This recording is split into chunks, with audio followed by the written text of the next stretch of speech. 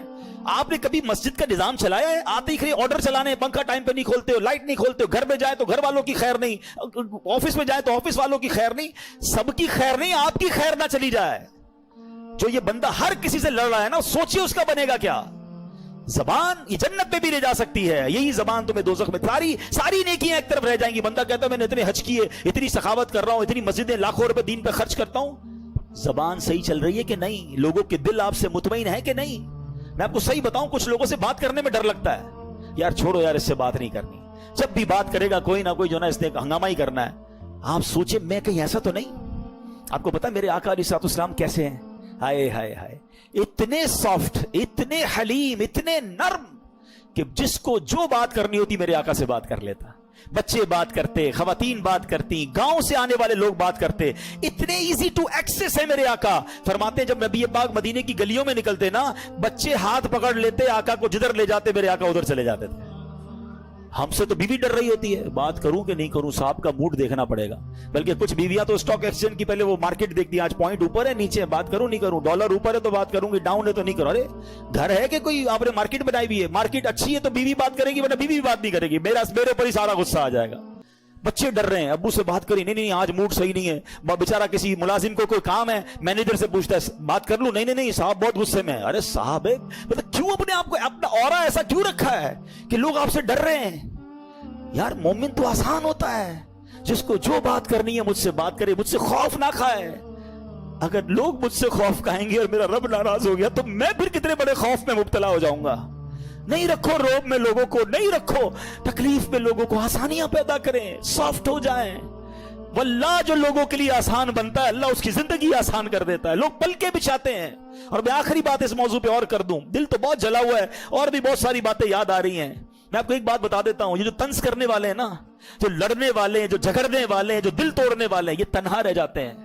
جب ان پہ کوئی مشکل وقت آتا ہے نا، ایک بندہ ان کے ساتھ نہیں کھڑا ہوتا. لوگ مجبوری میں ان سے تعلق میں رہتے ہیں، پیسے چاہیے ہوتے ہیں، نوکری چاہیے ہوتی ہے، بچے بھی کہتے ہیں کیا کرے ابا ہے بھائی چلانا پڑے گا. لیکن whenever they become in any big problem، کوئی پرابلم ان پر آتی ہے نا، وہ الون رہ جاتے ہیں. اور جو لوگوں کے لیے آسانیاں کر رہے ہوتے ہیں نا، ان کی مشکل میں ساری دنیا ان کے ساتھ کھڑی ہو جاتی ہے، کیونکہ انہوں نے لوگوں کے لیے آسانیاں کی ہوتی ہیں. تو اگر آپ چاہتے ہیں کہ آپ کے خیر خواہ آپ کے ساتھ رہیں، بی پولائٹ، ہمبل، سافٹ، زبان اچھی استعمال کریں. بہرحال اب آتا ہوں دوسرے پوائنٹ کی طرف، وہ بھی بڑا خطرناک پوائنٹ ہے. کیا فرمایا؟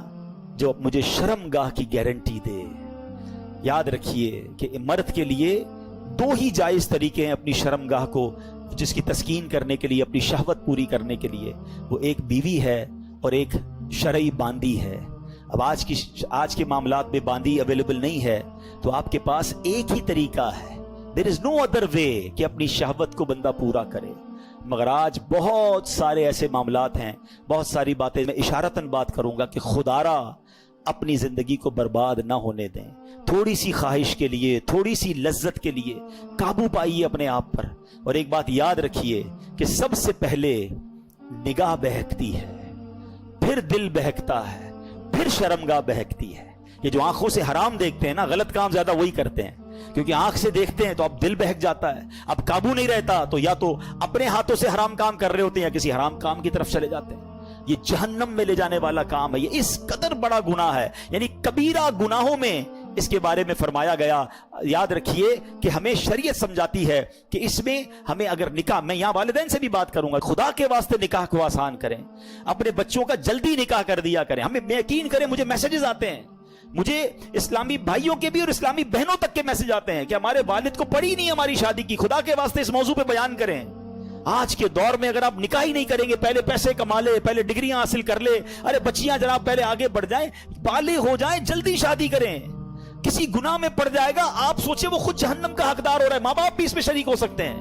تو نکاح کو آسان کریں. اتنے رسم و رواج، اتنی جناب برڈن، اتنے کروڑ ہوں گے، اتنے لاکھ ہوں گے، پھر شادی ہوگی.